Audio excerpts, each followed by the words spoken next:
Hello model railroaders and welcome to Cruise Rail Lines. Thank you for joining me today on installing decoders in these Bachmann GP40s. To get to the frame you have to pry up on the fuel tank, and then there's just two screws holding the weight to the shell, and then it just pulls right out. So today I'm working on replacing a standard DC board out of these two Alaska GP40s. The 3004 I've already completed. I've installed a Digitrax 126, DH126. It's an older one that I had laying around. It's nothing special, it's just enough to get DCC running on these two. I've already opened up 3005 and we'll get to that in a minute. It's a little bit different inside. But here's the standard board that came out of it. It's got basic grain of wheat bulbs on it, regular incandescent bulbs, and resistors and capacitors there to run the motor. It's pretty much the same board that is inside of this one in 3005, except the fact that they've changed the way the lights mount inside. And I'll show you this picture here. You can see 3005 on the side has a lot of light bleed around the number boards, plus the cab is lit up. Where 3004, I've already completed the conversion to DCC, and it doesn't have any light bleed, and only the headlights are on. Here are some of the tools I'll be using. Basic screwdrivers, flathead Phillips, tweezers, hobby blades. I have my soldering iron station and solder, wire stripper, scissors. Anything else I have I can get nearby. My helping hands. Now to save some time, I've already cut and pre-tinned wires, but like I said, I may have to change some of that.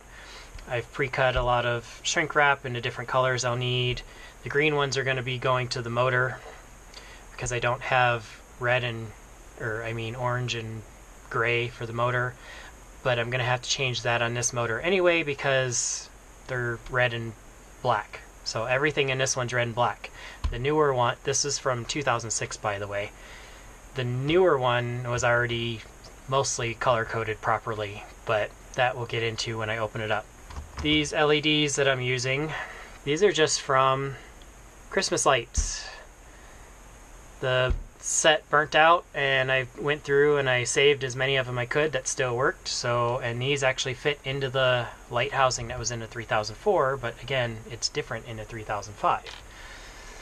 And 1000 ohm resistors. And the other thing I will be upgrading while we have it all apart, I'm getting rid of these Bachmann Easy Mate couplers.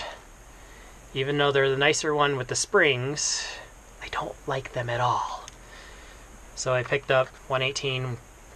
I've already modified these to make them an H coupler, and I'll show you the image there on how to do that. But I've already painted and got them ready to go. I did all of those at the same time because I'm also putting these on the Princess Denali cars, and they will also be going on all of my Amtrak Superliners. So I've already pre-tinned all of the wires to the decoder and all of my wires that are going to the headlight, rear light, and motor leads. I'm just working on removing the truck leads and the motor leads from the DC board, and then I'll take the frame apart so I can get the motor out and redo the wires to the bottom of the motor. While they did put some heat shrink on there, I don't think that's enough to worry about. This is the one I was worried about, that could touch the frame and short out the motor, and I don't want that, especially switching over to DCC. So we're going to re-isolate and rewrap part of this motor with some Kapton tape, which I have right here, which will also hold down the decoder in place once I get all that installed. So I'm going to go ahead and desolder these leads from this motor, and the good thing is I'll be able to reuse these wires because I actually need to extend the back truck up to the front before I install the decoder. Just like that, it pops right off.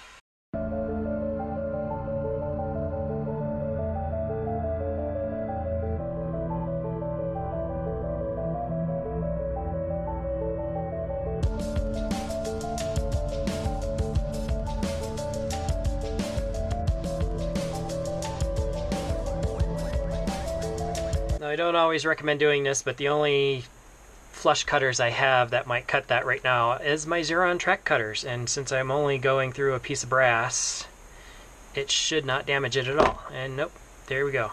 Nice little piece of brass, go in a scrap pile for later.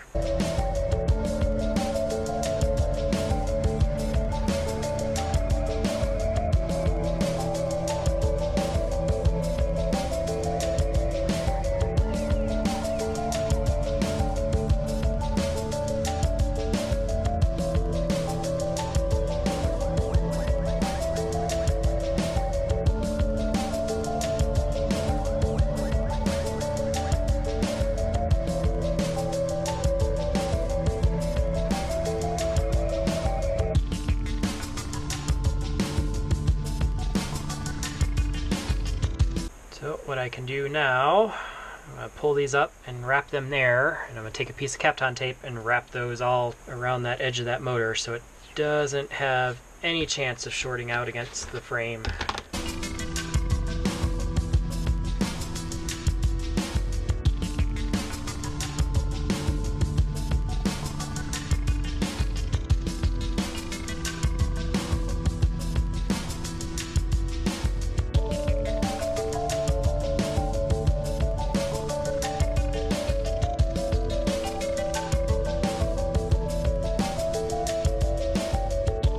Now that that's fixed, I had it backwards, but that's okay. I'm going to go ahead and solder on these extensions. My soldering iron would heat back up for the back truck.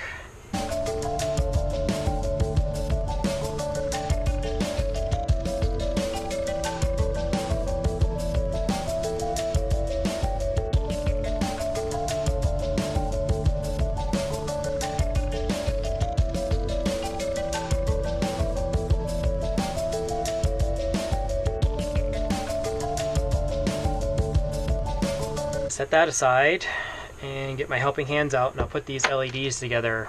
Still worried about how I'm going to get them lined up properly. I'm using my helping hands as a heatsink,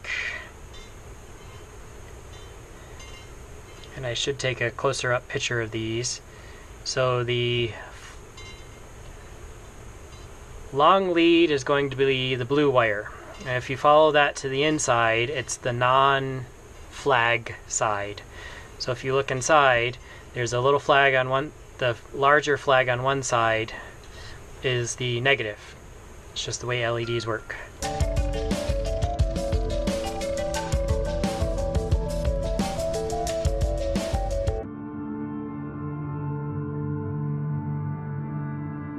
I could have gone further and just put new leads from the truck on here when I had it apart, but there wasn't an issue with the solder, so I just left them. Adding these little extensions is just fine.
This is the hard part, trying to get all these out of the way and only work with the ones I want for now.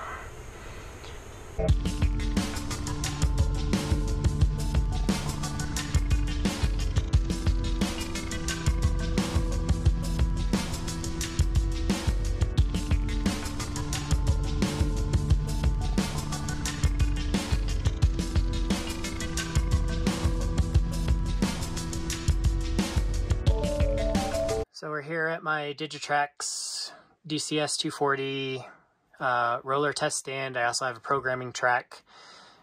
This is my little DCC++, which I have to upgrade DC++ EX because it no longer works on DCC++, the older original style. I also have a loc programmer and a decoder programmer, ESU decoder programmer, which is what I used to program this in the first place.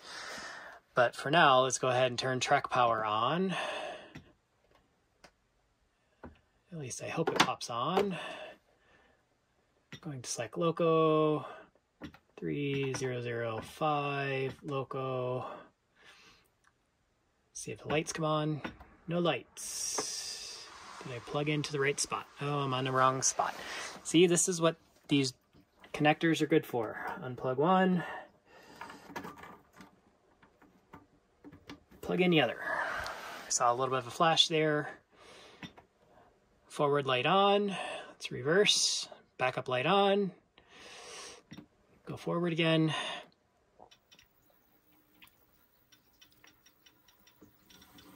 We have motor movement. Now the only question is the motor going the right way? I can't tell yet. It looks like it is.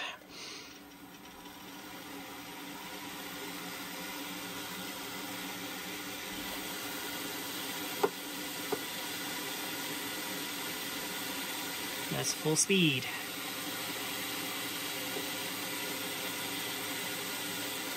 Turn it down. Reverse.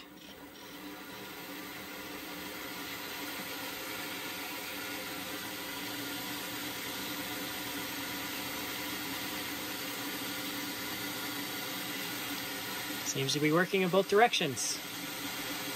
Now let's figure out how to mount these lights inside. So while I went away there for a minute after we took it off the test track, I figured out the back one I can still use. I just had to spread the little pins apart to fit the light in. But because I didn't want the front LED shining through the cab area, I used some tacky glue. And I tacky glued it right to the back of the headlight housing, the headlight pipes. And as you can see, I also put some shrink wrap over top of the LEDs to have all the light go forward. So we're gonna wait for that to dry and I'll be back. So while we were waiting on the glue to dry, my little GoPro Hero Session, GoPro 4 Cube, decided it no longer wanted to work at all. So we are now on to camera number 2. I should say camera number 3 because I've used my phone in this process as well. So I've pre-cut some Kapton tape and I hope this audio is coming through because if not, I will record over top of it. I'm going to wrap these wires up to at least get them somewhat connected together. Of course, this is going to be most difficult while I'm doing it on camera.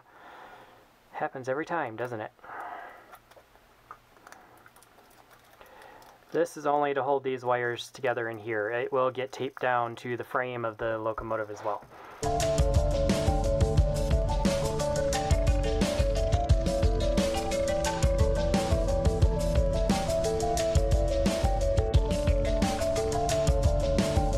Now the glue isn't completely dry, but that'll be alright.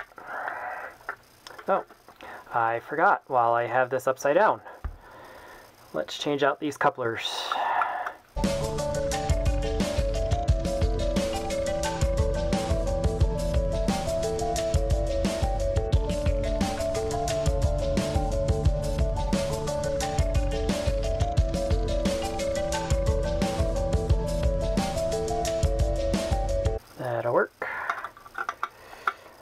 I noticed on 3004 that my front coupler was a little high, so I may have to go back and shim that one later, but for now I'm just going to get these done.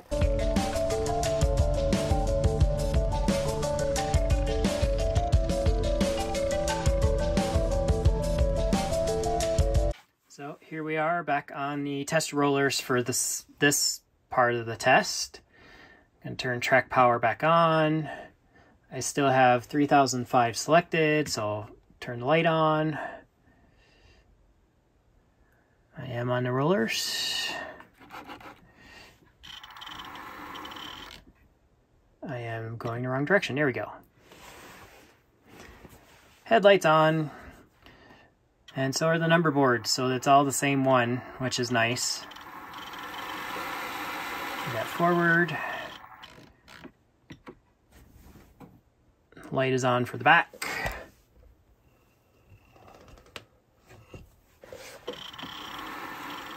Backwards. So what we're going to do is I'm going to switch over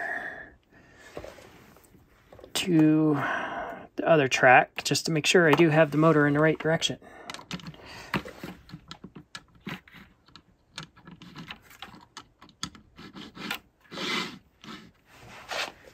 So right now it's set for forward, and it goes forward, yay!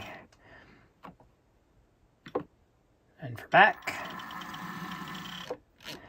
Well, there we go. It only took me, with the video recording, about 2 hours to install. I could probably get that down, well, that's also waiting on glue to dry. I could probably get that down to about 30 minutes of locomotive as long as their setup is easy as that. So here's some closer up shots. We can see there's still a little bit of light bleed around the number boards, and the cab is still lit up, but that's just the way Bachmann has the glass inside of the cab. And a final shot of both of them together.